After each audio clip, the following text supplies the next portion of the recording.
In this video, I will talk about splitting in mental health. I found a post by a Dr. John Tennyson, and he described it nicely with a really great example of what splitting is.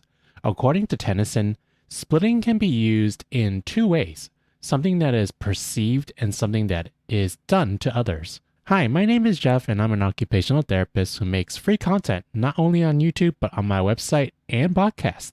Be sure to check out the links in the description. Let's get functional. Splitting by itself is a perception, but splitting as a behavior is often called team splitting or staff splitting. In the first sense, splitting as a perception is often described as black and white thinking or all or nothing thinking. Someone who has split thinking sees things in black and white. They see things in extremes and there's like no middle ground. Many psychologists in psychoanalytic theory believe that splitting is due to a defense mechanism which may originate in infancy. Often, splitting is associated with two disorders, borderline personality disorder and narcissistic personality disorder. A narcissistic person may split their perception of someone they just met as a self-defense mechanism automatically perceive themselves as better than others, or in fact, everyone they meet for that matter, seeing everyone else as lower or lesser than them. Common treatment for splitting includes intensive therapy such as DBT or dialectic behavioral therapy. Let's go over team splitting or staff splitting and how it can be done to others. When splitting is used in the sense of something that is done to others, we often hear that a borderline patient is splitting the staff on an inpatient psychiatric ward or other healthcare facility. Here is an example of how it happens. A patient is admitted to an inpatient psychiatric ward. In private one-on-one exchanges or assessments, the patient praises certain people or staff who in turn feel good about the patient.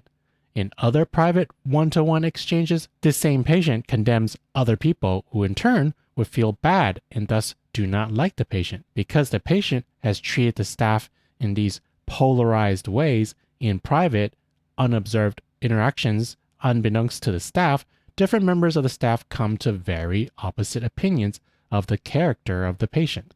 Thus, the patient has split the staff. However, if all members of the staff could have witnessed all of the patient's interactions with all the other staff members, they would see how the patient behaves inconsistently with all of them, depending on the particular member of the staff with whom the patient is interacting with. So based on this example, the staff is split into two. The staff has different perceptions of the patient because of their different interactions with that same patient. So the staff may see the patient in one of two ways, pleasant or rude, good or bad, compliant or non-compliant, motivated or not motivated, and so on. This goes with the definition of team splitting.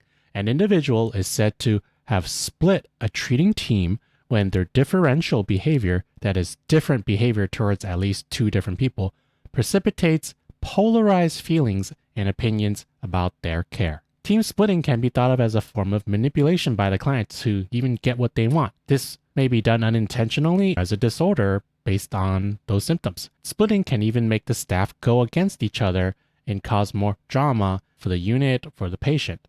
One example may be splitting the day shift against the night shift.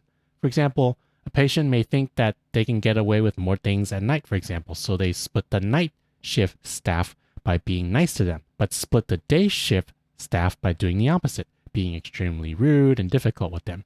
This results in the day shift staff's perception of the same patient being negative, while the perception of the night shift staff is more positive. And what might happen in this case is, say, during shift change time, the day shift staff and night shift staff, like therapists, may come together in a meeting with the doctor and give two entirely different reports of that same patient. So the doctor may now be confused because they're getting two different accounts of the same patient. If unbeknownst to the doctor, it may cause more problems and drama for the team, the treatment team as a whole. But if the staff were to realize and catch on and realize that the patient may be splitting the team or the staff, then they may act accordingly and not be further manipulated by the patient, and to basically get a better overall picture of what is really going on. What is interesting with team or staff splitting is that it may be done unconsciously or on purpose. If it is associated with disorders such as borderline or narcissistic personality disorder, it is likely to be done unconsciously.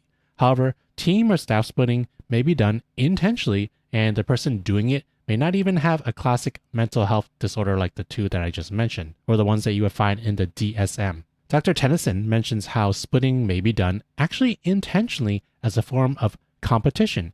Examples in the real world include in the workplace, in business, military, even politics. Some of the most successful splitting is often done covertly, and the other parties do not know that they have been split, like the teams that I mentioned earlier. Another example may be, say, how a child may split their parents. Let's say that the dad spoils the child more. Then the child may behave differently towards their parents, such as more naughty manner towards mom. So any given day, the child may be a little bit more difficult with the mom. Let's say that a child doesn't want to eat dinner and just wants ice cream. She would probably behave differently, like be more difficult with the mom, knowing that the child wouldn't get any of the ice cream, but be completely nicer to dad. And behaviors like this may continue as the child grows, such as in a teenager, regardless of whether they have a disorder or not.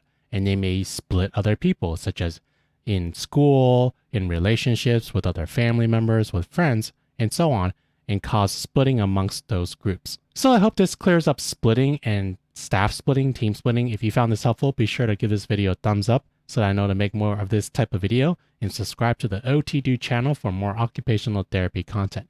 Thanks for watching and have a nice day.